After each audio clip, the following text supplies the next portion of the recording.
الله من شيء إن أنتم إلا في ضلال كبير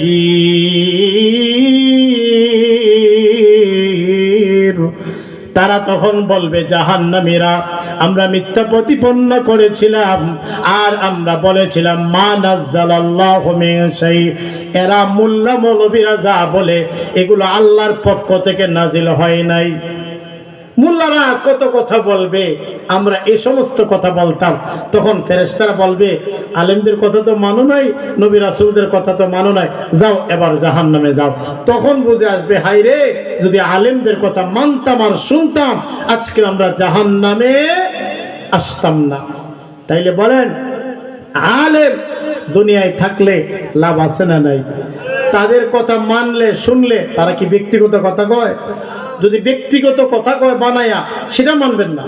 আর যদি কোরআন হাদিস থেকে বলে অবশ্যই আপনি মানবেন, কারণ এটা তার কথা না, এটা আল্লাহর কোরআনের কথা, নবীর হাদিসের কথা। ঠিক না বেঠি? আর অল্প কয়েক মিনিট 10-15 মিনিট আলোচনা চলুক, আপনারা যদি বলেন নাকি। আপনাদের কষ্ট হইতেছে না তো ইনশাআল্লাহ? সুবহানাল্লাহ। না আপনারা এক রায় আমাকে ব্যাক রায় না, উনি বুঝা লাইছে হুজুরে যদি কই সারা রাত তো করতো না, বুঝা লাইছে এটা। আমার দরদিরা তো যেই কথা বলছিলাম, আলেম বাঁচলেও লাভ মরলেও লাভ। কোন তলেবে এলেম কোন গুরুস্থানে পাশে দিয়ে হেঁটে গেলে তার তলেবে এলেমের বরকতে 40 দিন পর্যন্ত কবরে মুর্দাদের গুনাহ আযাব আল্লাহ মাফ করে দেয়। তাইলে আলেম হাফেজ তোলাবা থাকলে লাভ আছে না নাই?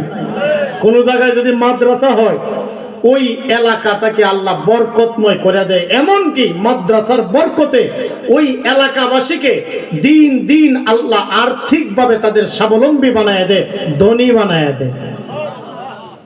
এমনকি তালেবে ইলম আর কোরআন তিলাওয়াতের বরকতে বড় ধরনের আযাব গজব আকস্মিক বিপদ আপদ থেকে ওই এলাকাটাকে আল্লাহ হেফাজত করে। তাহলে মাদ্রাসা হওয়াতে আপনারা বেজার না খুশি?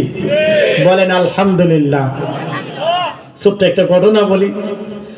আনোয়ার শাহ কাশ্মীরি রহমতুল্লাহ ওনার রিসালার মধ্যে আনছেন, একজন আল্লাহর ওলি কোন জায়গায় সফরে যাইতেছিলেন, বিরাট বড় একটা গুরুস্থান সামনে পড়লো।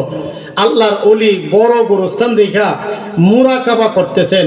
মুরাকাবা মানে চোখ বন্ধ করে একটা ধ্যান করা। যারা আল্লাহর ওলি অনেক সময় তাদের জেহেনে আল্লাহ অনেক কিছু তুলে ধরেন তাদের চোখের সামনে, আধ্যাত্মিক অনেক কিছু।